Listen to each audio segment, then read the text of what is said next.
My pleasure to welcome you to Northern Kentucky History Hour. I'm your host for tonight, Heather Cook, joining you from my dorm at the College of Worcester in Worcester, Ohio. Also joining me by the power of Zoom is Bryan McIntyre, camp historian at YMCA Camp Ernst, and Mary Jane Calderon from the Behringer-Crawford Museum. Thank you, Bryan and Mary Jane, for joining me. Before we get started, we have a few people to thank. So Northern Kentucky History Hour is a project of Behringer-Crawford Museum, Northern Kentucky's history museum, that would not be possible without support.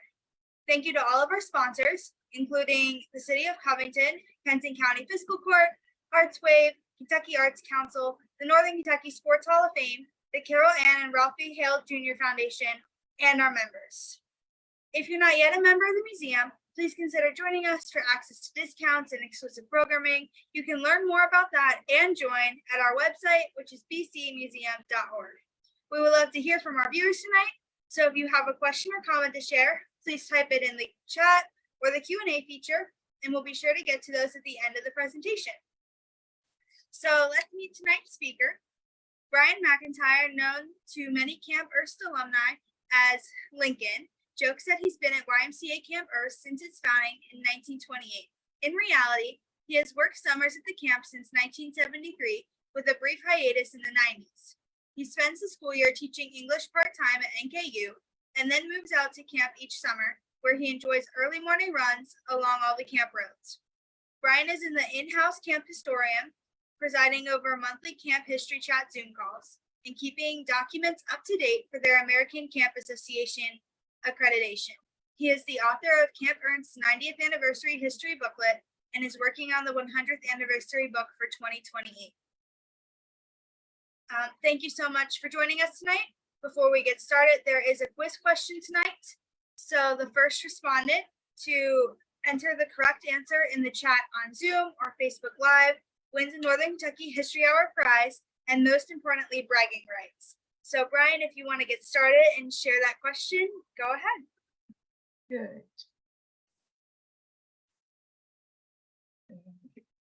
Okay, the trivia question for tonight is, when did the Covington YMCA build a dam to create the lake at Camp Ernst? If you're familiar with camp at all, or just in passing, it's right there on Camp Ernst Road, so it's easy to see. But it is man-made, and looking for a year. So, are we good to go then, or Heather? Heather seems to be present. Yes, you're good. You're good. Okay, is there no sure? Okay, so that's a trivia question. We'll get back to that one later then at the end. So, good luck with that.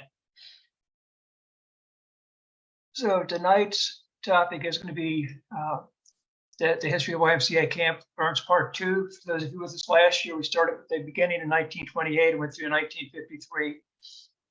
And we'll pick up from there 54 and go through 79. So had a lot of things going on at camp, both in programming and new construction and so on. And additional property was purchased. Well, you'll see all that in just a bit. So just get to it. Mort Wiseman was the camp director from 43 through 54, and then he ended up leaving, became city manager in Ironton, Ohio, and that saw the return of Warren Devan as camp director. He had served as camp director previously in both 41 and 42, although had been unintended. He was a teacher and coach at Holmes High School and had been a longtime member of the Y business as a boy, and is started working at the Y in Covington and also at Camp Big Bone, which was their original camp in 28 and 29, and then also Camp Ernst in 30 when we moved there. In 41, the camp director was called into military service just before the summer started, Harvey Mattingly. And so Warren Devan stepped into that role at that point. And the next year, the new person was hired, Richard Sneed, but his appointment was announced on Saturday, December 6, 1941, the day before the attack on Pearl Harbor. So he was subsequently called into the military service before the next summer. So Warren Devan again stepped in, and then he joined the Navy after that. And then after that, returned to teaching and continued working at the Covington Y, but came back in 54, he left his position at Holmes. He was then dean of boys and became the boys' work secretary at the Covington Y and also camp director. So, and we had Martha Bunch, was still running the girls' camp program. She was there starting in 1948 and did that through 71. More on that a bit later, but it was just, she also, in addition to running the program there, she ran the women's and girls department at the Covington Y. And she also had a women's group that she brought out to camp every year, starting back in the late 40s, and did that even beyond her retirement at the Y. And they were affectionately known as Martha's Bunch, and a few of them were up in the picture on the left. So, oh, the picture on the right is just a newspaper clipping from that time. We just the girl campers were weighing in when they arrived at camp. Don't know. Boys didn't do that, but the girls for some reason did. But interesting thing I thought. 1954 saw the introduction of family camp. We did have family camps out there. Church groups would come out. They would bring out families or men, women, whatever, different combinations there. And it was just rental groups. And then in 54, the Y decided to start its own program and started doing that. We do anywhere from 2 to 3 each summer. And currently we do one in Memorial Day weekend and Labor Day weekend. We also have Blackish for African-American families, also in the fall.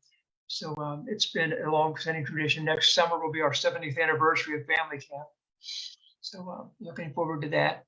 In fact, I was just there this past weekend for the Labor Day family camp. And these are just the best. Willard Wade over here, the general director of the Northern Kentucky Y, and also the original camp director, our founder back in 28.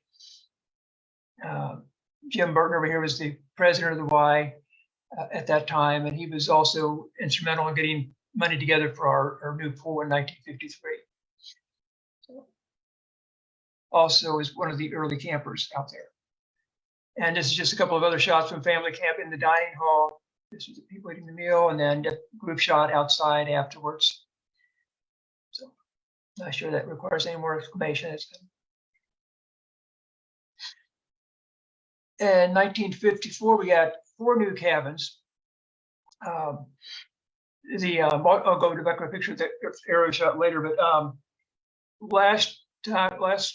first up through 53, we had 14 cabins. I'll show you this picture later, but then we got 3 additional ones that were assembled or put together by the 4-H club. They were a rental group. They had started coming out to Camp Ernst in 1931 and did that all the way through 65. And then after that, they started their own camp down in Carlisle. So they were no longer a rental group, but they were a regular for decades, and ended up actually getting materials together for these cabins, built 3 of them. And you can see one of these cabins here where it has 4-H club is still on there. The picture here is actually from the early 70s. That's Bill Wigglesworth and Dave McDermott there. Bill's one of our very generous donors through the years. So might be with us tonight. I don't know. I think he is. But. And also in 1956, we had a new bridge. This was not actually on Camp Ernst proper. This was on Camp Ernst Road. That's Gunpowder Creek down here below. And the camp entrance, or the old entrance, would have been to just before this. But in those days, before we didn't own into the property just yet. That was coming up, and so we ended up having to drive through the creek. Sometimes there's a bridge there, sometimes not, but this one was added, and that was always there. We would go on up and drive up Camp Ernst Lane on the other side of the creek. Then we had the people here. I was going to point out the contractor for this was named R.C. Durr. That's a name that will pop up again tonight. Some of you might also be familiar with the R.C. Durr branch YMCA in Burlington, in Boone Woods. It replaced the Tri-City Y used to be on Main Street, but it was named after R.C. Durr. But that was him. He was a local contractor for construction work, and I was saying he'll pop up here again. This is just a brochure from 1955, so showing off the new pool from 1953 and a couple of the trees we talked about last time that was put in 45. So just and the rec hall as it was then, just basically a pavilion. It was a concrete floor, and it was just just a roof on it. Although the end was the camp store, and that remained the camp store even after the rec hall expanded. And we'll see a bit more on that here in a bit as well. And the council ring, the original was made out of logs, and it was actually two original ones. Well, one original one further away from the main part of camp, and then there's one in the same location as this one is located today, but this was completed in 55. And the picture in the upper right was from the newspaper from 1955, just talking about the new things, and they pointed out the campfire ring. And that's still in action today, although it's changed quite a lot. We need a lot more seats, so we have a lot of bleachers back over here and over this side. And there's now a stage, so it's changed quite a lot since those early days. And this was just advertisement from the paper about a Camp Appreciation Day, just to celebrate the people who had donated time, money, and so on to camp over the years. As you can see, the dining hall you can recognize, and this camp was 11 and 12, if you're familiar with camp. And we have some things from that day. There's a write-up in the paper about it. And we had Mr. and Mrs. Henry Zimmer. They donated, it was about $4,000 something for the blacktop, which I'll show you in a minute, the asphalt surface for the basketball court, tennis courts, badminton, and so on. And they donated $2,000 for that. And there's a stone bench over there on the side of it, and they decided to donate this to their, or dedicate this to their grandchildren. We have Mike and Pat right here, so they're and this is their parents. James, I mentioned earlier, James Burton, who's the president of the Y, and Willard Wade back here. And also they honored Frank Michaels. You might recall from last year, we were talking about this. He paid to build a bridge across the creek into camp. This is it here in the lower right. And so he has a plaque out for himself, it's for him also. And also the year before that, before he put that in 45, in 44, he donated some land to the Boy Scouts of America so they could start a camp. It was called Camp Powderhorn, and then later renamed Camp Michaels. It's still in operation today, down off of Hathaway. And here is the blacktop. The upper left, not a great photo, but that's from the newspaper at showing that in action from that time. And then a later one is actually from the 70s, people playing volleyball, which was invented by the YMCA, as was basketball. So, and this, I'm not going to read all this, I expect you to read it all, but if you want to, this is being recorded, so you can always go back and freeze the screen from up if you want to read this. But this was from the Kentucky Post in 1956, talking a bit about the history up to that point and talking about the celebration that day, recognizing people. This is written by an editor from the Kentucky Post. His name was Henry Childress. He was actually a camper at Camp Ernst. Actually, had gone to Camp Daniel Boone down in Jessamine County back in 27, before we had opened, Coming to Y had its own camp. We opened one then in 28 at what's now Big Bone Lake State Park. And he was one of the original campers there, and then also at Camp Ernst when we moved to Burlington in 1930. He was also, we have an award at camp, Honor Camper Award, which is the highest honor, and it's given to the camper who exemplifies the character qualities of the YMCA and shows a love of camp, that sort of thing. Back at the time in 28, they had one per session, and Henry Childress was the honor camper for session 3 of year 1 of camp. So apparently has some fond memories, and they say talked a lot about it, and that's why he's writing all about this here in this article. Again, I'm not going to take the time to read that because we do have only a limited amount of time available for this. But there it is. This is just a camp staff from 1956, or in the van over here, the camp director, Willard Wade, the general director of the Covington Y. And then we have, some of you might know David Mann, former mayor of Cincinnati and city councilman, congressman. So that's him. He was on staff there in 56, or in other years as well. But I think that was his last summer doing that. He was off to Harvard at the end of the summer, or into the next summer, rather. Or for the next, well, yeah, whatever. So anyway, yeah. So he graduated from high school in 57 and went to Harvard from there. Then we had the day camp program. Actually, I had one originally introduced in 1953, which is actually a year before this time period we're talking about. But in this case, there were 3 days spent at DeVue Park, home of the Behringer-Crawford Museum now, and 2 days at Camp Ernst. And then they had a 6th day. They ran Monday through Saturday. And one day they went on a trip somewhere. So they buried. And they did that for several years. And in 1957, ended up having it all at Camp Ernst. And you see some of the day campers here, some of their staff with their day camp shirts, and here they are riding horses, or a horse, probably more than one. And Rick Sofer was the program director for the camp that summer. He was also overseeing the day camp program as part of his job. And then day camp ended up continuing at Camp Ernst through the late 60s. And then once we expanded to become the Northern Kentucky YMCA with the addition of the Tri-City and Campbell County YMCAs, they started their own day camps. And so the camp didn't do it directly, but Tri-City ended up through the 70s and into the 80s coming out to Camp Ernst for their day camp anyway. And then after we merged with the Cincinnati Y in 87, became a big one. We ended up a branch from the Cincinnati Y came over to use it for a while in the 90s, and then in 97 we started using that area for something else. But we did bring day camping back in 2021, so now we're running our own day camp once again. So, all right, all you ever want to know about day camping at Camp Ernst, and then some. Well, we did some kind of changes in program and facilities and so on. We also expanded quite a lot. We originally had 85.57 acres. There was an original 80 acres that Senator Richard B. Ernst purchased. And then the next year we ended up getting an additional 5.57 and then donated that land to the Covington Y.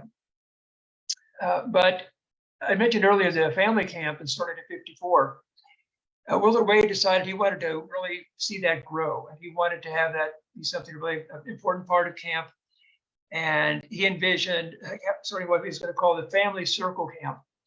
Well, I'll come back to that more in a moment, but he needed more land for that. And so ended up buying 2 adjacent properties, 100 acres from Worley Morris, who owned property out along with Lake is now, and also out down in front where Camp Ernst is now, where we have our driveway now enters along the creek. But as I said earlier, we didn't own that property then, but he did have that land, so we bought that. And then Mark Cook was another local farmer. He retired. That's him on the second from the right, and he's retiring in 57 the next year.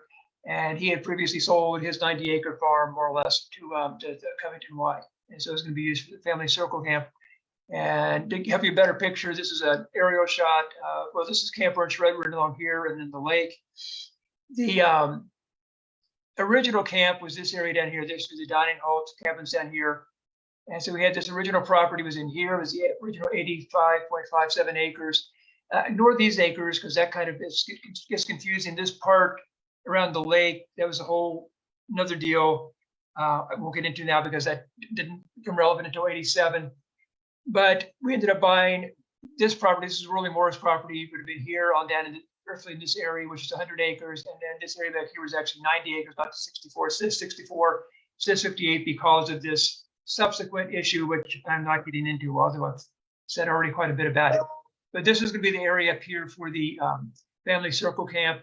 And the plan was to really have a lot of things for the families. And there's another slide coming up. I'll get more into that.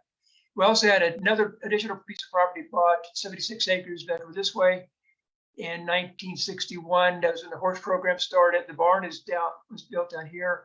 And so that was used for pasture then, primarily. If anybody's familiar with the Underhill family, John Underhill is a preacher for 40-something years at Fork of the Gunpowder Creek Baptist Church. And he was featured in a novel, Warwick of the Knobs.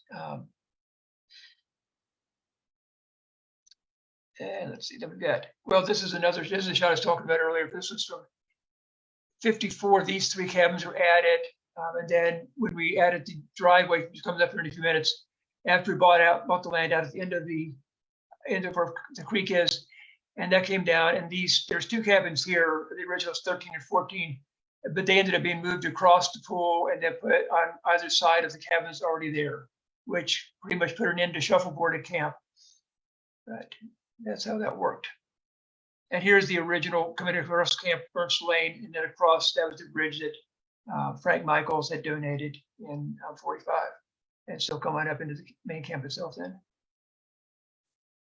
And here is the entrance road. It was finished in the spring of 57. And you can see, well, this is the old administration building. Now we have a new one. Well, an even newer one after that, but we'll come to Wallace Lodge in a bit. But in the picture, we have R.C. Durer, who I mentioned earlier, who did build this road, just as he built the bridge the year before, and Orrin DeVan, Willett Wade, and Ray Elo, who is on the camp board, or the YMCA board. And there's that previous entrance again. There's just another picture of the road under construction. And this is the family circle camp that was proposed by Willett Wade. He had several articles in the paper about it, and there was, I've seen 4 different drawings of how it's supposed to look. Something along these lines. They built a lake for it. There's going to be a building known as a conference center. It's a building that's still there. The building was completed in the early 70s, and you call it Lakeview Lodge, and it's used for the youngest campers.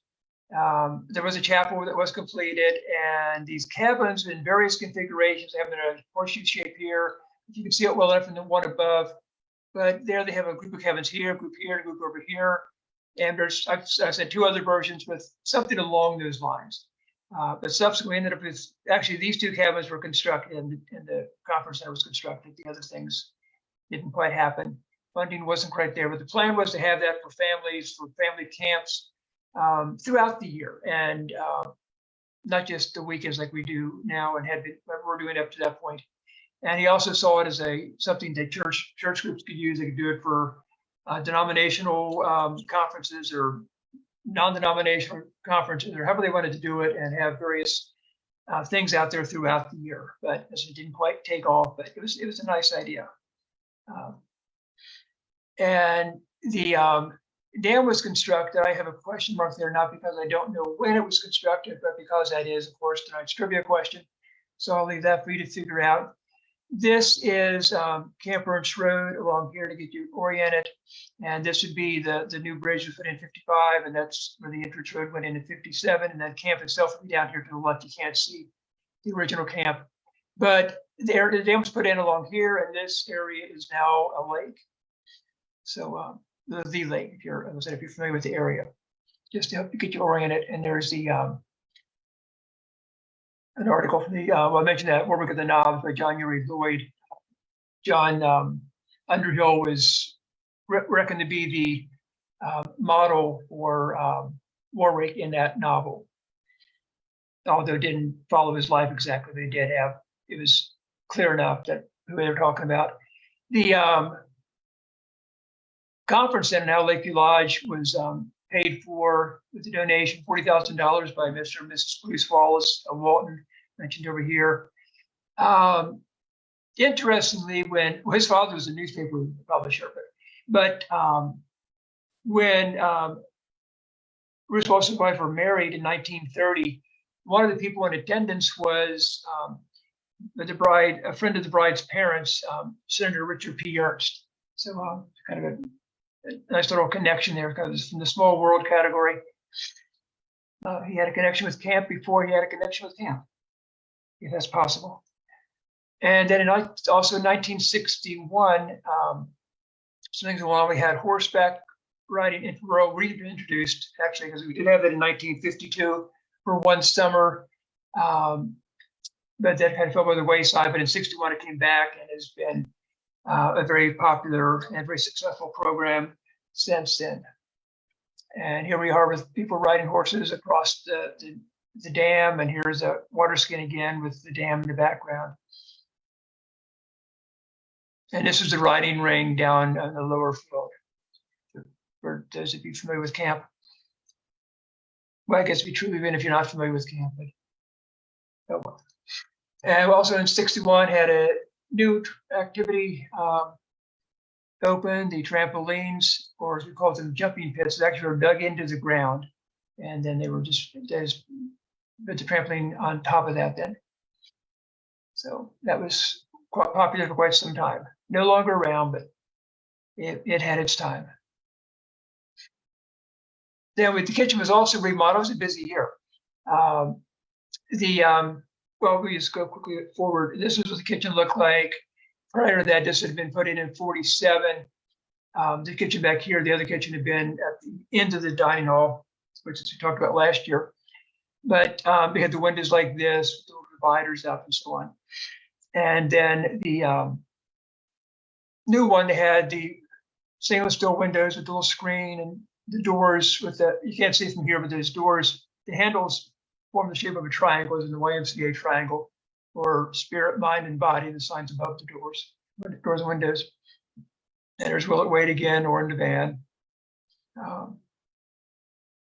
Jim Burton, there's Jim Wade, Willett Wade's son, along with his wife, Jerry, and two sons, Scott and Alan. Also had a daughter, Sarah, but she wasn't around just yet. And other people on the board and so on. So name everybody. And then this was just Lauren Devan up here, the camp director, and this was, it's called the round table. We had a little raised platform where the headquarters staff to eat. Oh, that was what I just showed you a moment ago. And this was some new things in the kitchen. With Lauren Devan, Willett Wade. This is Alonzo Ballard, who was a longtime cook. He also taught at or cooked at Berea College. But he came there in 1948 and stayed through 83, so 36 summers. His wife was there for most of that time. She came along in 51, so she came in 33 summers. That's Alonzo here, and Louise, and then their three daughters. And this was a cabin originally built for Willett Wade and his family back in 1930, but this ended up being very short for that is Alonzo Louise's cabin, and later just Cook's cabin, and so that's where they stayed. And this is just a picture tossed in. This was in the early 60s. It's with cabin inspections. It just looked like a typical type camp picture. So don't really have a lot to say about that, but that kind of gives you a picture of the inside of one of the cabins. This would be one of the, yeah, so. And let's see. And I have a brochure from 1962 featuring some of the new activities that started even before with the horses and the water skiing. So we're be sure and promote that, and then the camp schedule for that year. So you can see family camp. There was a couple there before the summer started, and then one at the end of the summer. And there's also women's camp. That was the I mentioned earlier, Martha's Bunch. But in those days, it wasn't co-ed, so we had it would vary 4 or 5 weeks of boys, and then 2 or 3 weeks for girls. It varied from season to season, but here it was 4 and 3. And also mentioned we're going to try trip camping. Warren DeVan was going to take a group of boys down to the Smoky Mountains.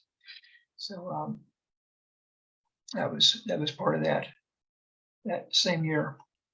And this was what the awards looked like for years. This is from the 40s, and it went on to the 50s and to the 60s, where they get a certificate of achievement certificate for, well, whatever areas. This person went from camp spirit, nature study, first aid, whatever, you could get things in. There's Mort Wiseman, who was director then. Talked with him earlier. This was changed in well, the girls kept this actually through 70. The boys changed in 62 to this banner. We have the camper, Camp Scout, senior leader, and as in the girls kept this, and then in 70 they switched to the Honor Star program. Unfortunately, I don't have an example of that to show. I saw one example before, never have gotten it, so trying to get that. So if anybody out there has one, please let me know.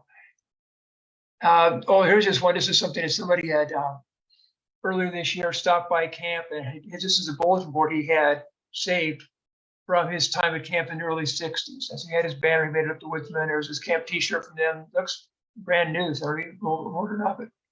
The banner and so on. Some of his ribbons he went to the track and swim meet. So that was his thing. Oh, and the one on the right, these are a couple of camp friends they met out there. They were counselors. And well, actually campers first, then counselors. And then they ended up getting this, like, for the story, this was actually our camp director, Elizabeth Cochran, put this on, I don't know what to call it now, one of those social media things. But she ended up knew both of these people, Phil Ponce and George here, and then George Buddick, and they've been good friends for years, running each other's wedding and so on, but they'd kind of lost touch. And she was talking to one of them, and he brought this up that they've got this tree and they cut it in half. They put their names on it, Camp Ernst Forever, whatever I think it's worded on here exactly. What did it say now? Oh yeah, Phil and George, we were in 1965. For some reason I think it's a Camp Ernst Forever. But anyway, they each had half of that, and so he said he still had his, but he kind of lost touch with George Buddick. And Elizabeth said, "Well, I know him." And so she ended up getting the two of them back together, and they came out to camp, and they both still had their tree cookies, and brought them together, and they were posing. They're not in the same outfits as before. And we had the record was completed in 1955. This was the one we talked about earlier. It was finished in 52, as it is here with the camp store, but that was just a pavilion essentially at that time. But then in 55, pointed out the new rec hall, or as it finished up, ended up putting the low wall in between the pillars, and then it was screened in, and the doors added, and so on. So it's been subsequently changed since then. And then the craft shop was back here, but that wasn't there originally. That was added a few years later, and that's coming up here in just a bit. We have into the camp store over here on the left, and then ping pong, popular activity there in the rec hall as well. Well, so it's the store for that matter. And I know some of the people in that, two people in that picture. Yeah, let's see. And then this was in the fall of 58. So it wasn't used until 59, but the craft shop was built. It was donated by the Kiwanis, and there they are, it's under construction. And then we have Bob Carter, who was a retired teacher from Dixie High School, came out and did crafts. He was teaching how to build birdhouses there. And there's just a group of girls doing various craft things, like tiles there, some sort of, well, I guess it's all tile work. Yeah, looks like in the craft shop. And that's just a picture from the paper. It's a full page thing in the paper in 59, talking about camp getting ready for the summer of 59 with rifles and swimming. There's David Mannigan, I pointed out earlier, the congressman and former mayor of Cincinnati. And in 66 rather, we had the old administration building, this building here. This was for reference. This is later cabin. This is cabin 9, built in 46. And we had 10, 11, and 12 along here the following year. But that's what it looked like. And later extended out a little bit. But that's this building right here. And this is the new building being built to replace it, called Wallace Lodge, with money donated by Bruce Wallace, who donated money a few years earlier for the conference center. And this is the inside, so you can see the old building over here. They left it up because they were still using it as well. They needed the building, but they'd taken out part of the wall there, so you could kind of go from one part to the other. And this is the lobby area of Wallace Lodge, and there's Orange Van standing there, just kind of checking out the progress. And this is just the flip side of that wall, so you can see from the outside. And there, after it was opened, then they had the official thing honoring Bruce Wallace.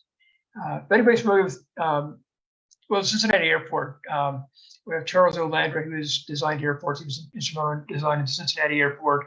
And he was the chair of or president of the camp board. I mean, sorry, I keep saying camp board. President of the Covington YMCA at that time. And if you're familiar with NKU, there was one of the buildings there is the Landrum Academic Center. It's named after him. It was opened in 75. And in 68, the Covington Y expanded. It had previously on the first floor been SS Kreschke, was a department store. They're also Kmart. They kind of expanded out in the suburbs and became Kmart. But their founder had died in 66, and the family decided they were going to be moving out of the downtown areas. It just wasn't as profitable as it used to be. And so they ended their long-term lease they had with the Covenant Y. And so the Covenant Y decided to expand. And so this whole front facade was put on, and that was opened in 68. And then in 67, it's backed up a year then, we had construction on completed for the Campbell County Y and the Tri-City Y. And they had started actually in 54, it kind of officially got chartered, but they didn't sort of really, they didn't have a building. They would just kind of use things here and there, churches and schools and whatever they could do. But the buildings were completed in 67. And by the early 60s, the Covenant Y had switched to becoming the YMCA of Northern Kentucky. And that ended up being 2 additional branches then. And then in 1968, at the end of that summer, we had Orrin Van returned to teaching, or education rather. He became principal at 6th Street Elementary and did that until he retired in 72. And then we had Harvey Ray came in as camp director from 69 to 71. And so that's him in those pictures. But showed up, he's on the right. Showed up the new camp shirt for that upcoming summer. I'm not sure why he's looking up in the air, but oh well. And this is just a couple of staff photos from 69 with Harvey Ray over there and some other people that are probably here with us tonight. That's it. And then that's for the boys camp, and then the girls camp then, and then as well.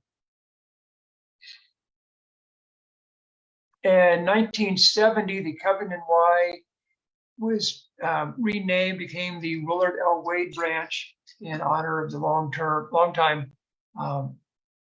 general director of the Y. He started actually in Covington in 1926 as physical director, and stayed there through 36. He was the founder for Camp Ernst, and served as camp director the first 8 years. He subsequently returned to North Carolina, where he was born and raised, for a job at a Y down there. And the general secretary would now be general director, or executive director in today's parlance. Willard Hutton has some health issues, and he, on the recommendation of his doctors, he resigned as the executive director. And a call was quickly made to North Carolina asking Willard Wade to return to Covington, and he did, and so he remained until his retirement. A couple years from 72, so a couple years from this, but long after 39. And this is just a picture. This is kind of a fun picture. I like this. It's, Willard Wade there, and some other people, Jim Kendig and Frank Henson. Frank Henson was a future camp director, and they may well both be on here tonight. I don't know. I won't mention others because they're not here, so they're not with us tonight. But Dave Weller and Ken Knable and Jerry Burns are the others. This was the dining hall as it looked in 1970. They were taking some pictures. The person designing what comes up next, because they had a memorial added in 71. And here you can see this local artist and camp alumnus, Mariana Briner, painted this. I think it was the last year, but the year before it. Here's one together, but there was the memorial in the front of it. Prior to that, it was just a flagpole, and there were rocks in the shape of a triangle in front of it.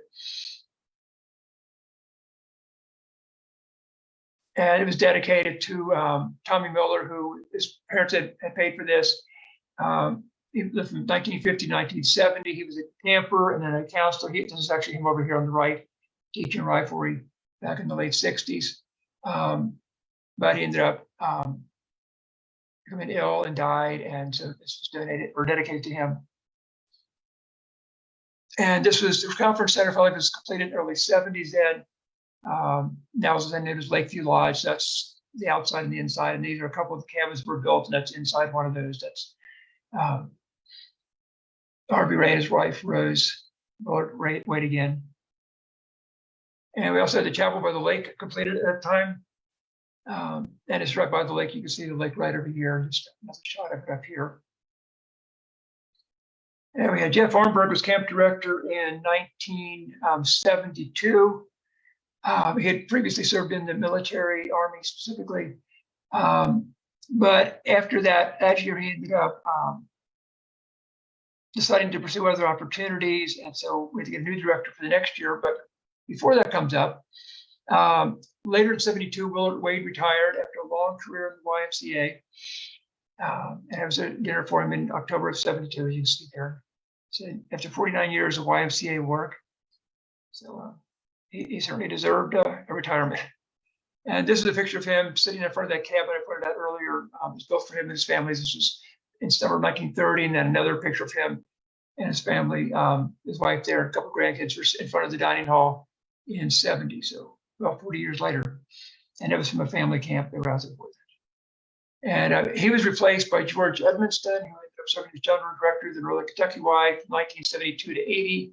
Subsequently was hired, become the same position in the YMCA of Cincinnati and Hamilton County, which later merged with the Northern Kentucky Y in 87, because it became the YMCA of Greater Cincinnati. And he came back after that, after the merger, and served covering all of the Ys until his retirement in 87.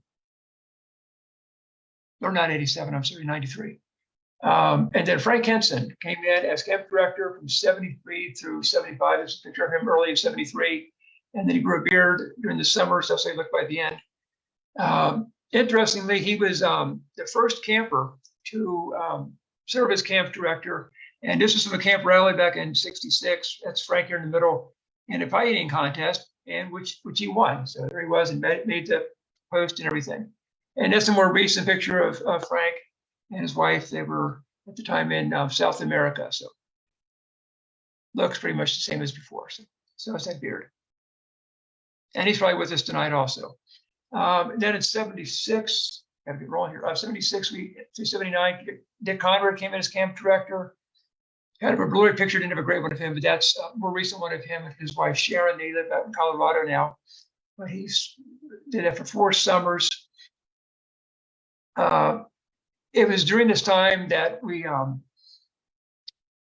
became co-ed. Also during this time that the Camp Ernst became a branch of the Northern Kentucky Y in 78. So it was before it was just a Y's camp, and it became a branch. But in 76, that first year, we did become co-ed camp. We had previously had boys out of camp, and then they would be out for some weeks and the girls would come in. But in 76, we combined, and the photo looks rather haphazard there. But that was from 76. That was the first co-ed staff. And I also included the one from 78, in part because some of the people are probably watching tonight in this picture, but also because of the person right here, Pedro Infante, Barcelona. He was our first international counselor ever. We've had international counselors since then, and now we're end up with 20 or so per summer coming from various countries.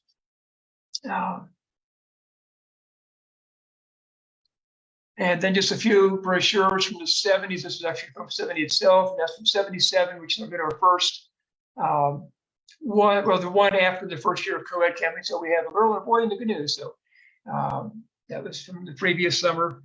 And also on the cover of that is John Perry, who is later become camp director in 96. And then over here from 79, it says our 50th anniversary, although it really wasn't. Somebody screwed that up. I wasn't involved, so it wasn't me. It was actually been 78. It should have been celebrated. But I like this one also because I made the cover of the brochure. I'm right back here. See where I'm pointing? And this is Dave Knable. I pointed out Kent Knable earlier as his brother. But we were pleased to be on the cover finally there. That's a big deal. And this is one from 76.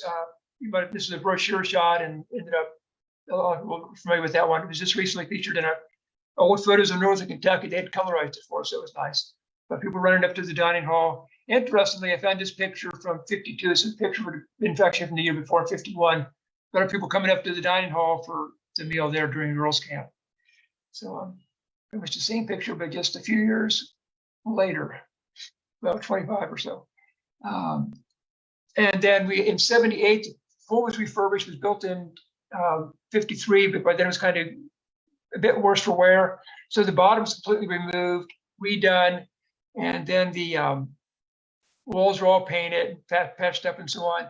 We had a filtration system down over the hill for the pool and also for the filtration system for the whole camp, starting in 53. Water was pumped out of the creek and cleaned there. That's where we got our water all the way up until 70 when we ended up going on the city water. But the filtration system has moved up to the end of the pool here at that point. And then of the cabins, the first ones were built in 1936, used cabins before that. And then they were expanded in 46, 47, and then the others in 54. And finally, we had one replaced cabin. This was actually one of the cabins that had been across by the what's now the parking lot. But that was torn down and rebuilt. It was cabin 17 in those days. People come out from the Kenton County Vocational School came out and did that one for us. And the others have been subsequently replaced. But that was the first one, in case anybody likes camp trivia, and I know some people do. And in 78, we had the dam ended up having a bit of a leak. Might have been a bit exaggerated, but at any rate, it was dug out. Our Corps of Engineers came in, dug it out, and it was our 25-acre lake became about roughly 8 acres. It was sad. Expected to get rebuilt right away. That didn't quite happen though until 87, which we're not getting to tonight, but that's what happened there. That's, if anybody remembers the lake from that time, it was just a little tiny thing. And we had this person over here was the Camp Ernst, Alan Blackburn was checking out the pipe, see how that's going. This is Alan Blackburn. I just figured excuse to call Alan Blackburn in. He was our farm and maintenance manager from 1963 through his retirement in 88. So well-known figure from camp history. And then in 79, Martha Bunch, she had her last summer at camp was 71. She'd been at camp from 48 through 71. Running the girls program, but then she became associate executive director of the Wade Branch YMCA, formerly the NKY. And so she left camp, but still continued going out with that with her group of women known as Martha's Bunch.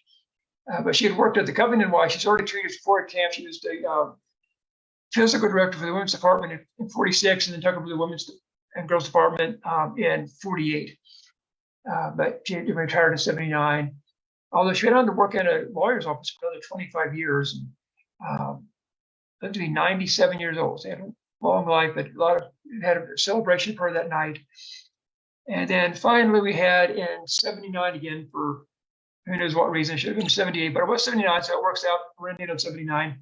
We had celebrated the 50th anniversary. We had some speakers, Roller Wade, of course, camp founder, Martha Bunch, Girls Camp Director, Alonzo Ballard, longtime cook, 36 summers, Warren DeVan, longest serving camp director, 17 years altogether. And then 80 Allen, he was assistant director for several years, back in the late 40s, early 50s. These are the featured speakers for that presentation. So that was pretty much that. So I will stop sharing and turn it back over to Heather, and we'll see what's up here.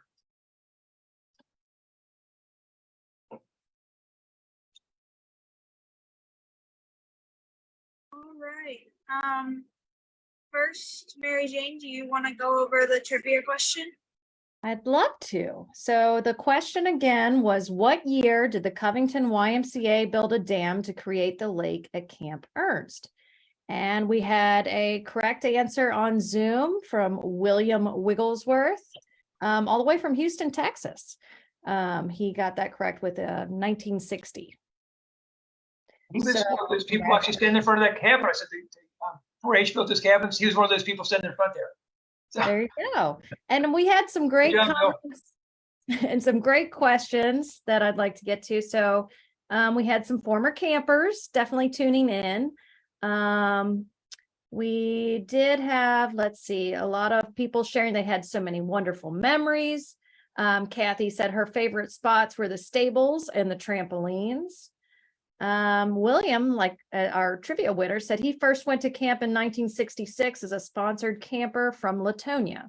3 more summers as a camper and joined the staff in 69 through 77. Let's see. Kathy also said she attended day camp, then overnight camp, then the CIT program, counselor in training, and a former Gold Star camper. Let's see here. And we also have, Kathy also brought out, you spoke about Alonzo and Louise, and she mentioned how legendary they were. Oh, yes. And so I had to ask her what made them so legendary. And she said they had great food and bug juice to drink, Oh, the yeah. best blackberry cobbler from fresh berries that we picked. Oh, yeah. So I thought that was great. He was also a Baptist minister as well. He was associate pastor at a church in Berea, where he also cooked at Berea College. Oh, that's great. So William also had a question. He said, has anyone kept track of the number of campers who have attended camp over the years? Ooh, no, we really don't. Let me think real quick. 1, 2, 3. Take Oh, there's a bunch. I don't know. a while. Yeah, we're talking about thousands now during the summer. So each summer, but it was much smaller back in the day. We'd have like 35, 40 for the week. Now we'll go 500, 600. Yeah. Another question is, when did camp switch off of creek water? Yeah, that was in 1970. Yes, we got city water. Okay, and another question was, is the memorial for Tommy Miller still there? It is. Because Kathy said he and family were neighbors of hers in Park Okay. Hills. It is still there, yes. Well, Kathy, good to know it's still there. And if anyone else has any other questions, you can type them in the chat right now, and I'll be sure to ask Bryan. I think that is everything, though. I didn't have anything on Facebook. Let's see. But yeah, it's great to see that so many past campers have had such great experiences with Camp Ernst and to learn so much history. Someone called William Wigglesworth Wiggles. So he asked if he was 62. So, and I think he was 60. So that's it. That's all I got. Heather? All right, so I guess Oh, wait. start wrapping up then. I want to chime in, though, that we are getting thank yous. So Bryan, thank you so much for such a great presentation, for doing this and coming back to Northern Kentucky history. I want to share even more history about Camp Ernst. I always enjoy talking about camp history. So. All right, so Fresh Art is this Saturday, September 9th from 6 to 9:30 p.m. Tickets are still available for $60 per person and include light hors d'oeuvres, an open bar, and lots of fun, all for a good cause. Support BCM's youth programming and attend this party for a purpose. Purchase your ticket at bcmuseum.org. And these are a few pieces that were done last week that will be up for auction Saturday. All pieces are now on display at the museum, so come and check them out. And then silent art bidding is underway through September 15th. This includes previously completed artwork by local artists. These are also on display at BCM and are available for mobile bidding on our website at bcmuseum.org. And then our Fly Away raffle is happening now. You could win 2 vouchers for Frontier Airlines valued at $250 each. Tickets are $20 and they benefit the local youth through our education programs. So you can get those to that QR code, and I would imagine on our website. And our next Chippy Sensational Kids Club will be on Wednesday, September 13th at 11 a.m., celebrating National Kids Take Over the Kitchen Day for children's ages 3 to 5 with a parent or caregiver. The price is $3 for materials fee per child and museum admission. Call 859-491-4003 to register. And lastly, our next Northern Kentucky History Hour will be on Wednesday, September 20th, with Wayne Ongst returning to present on Pack Horse Librarians. So please tune in for that. This will also be our last history hour that takes place on a Wednesday before we switch to Tuesday nights starting in October. And for more Northern Kentucky history through the week, You can check out our Facebook page and our YouTube channels, where you can find the latest curators chat along with all of our past Northern Kentucky History Hour presentations. They are also available on our YouTube channel, which is at BC Museum. Please like and subscribe. And that's all we have time for this evening. Thank you again to all of our sponsors and supporters of BCM. Until then, take care, everyone, and good night. Thanks, everyone.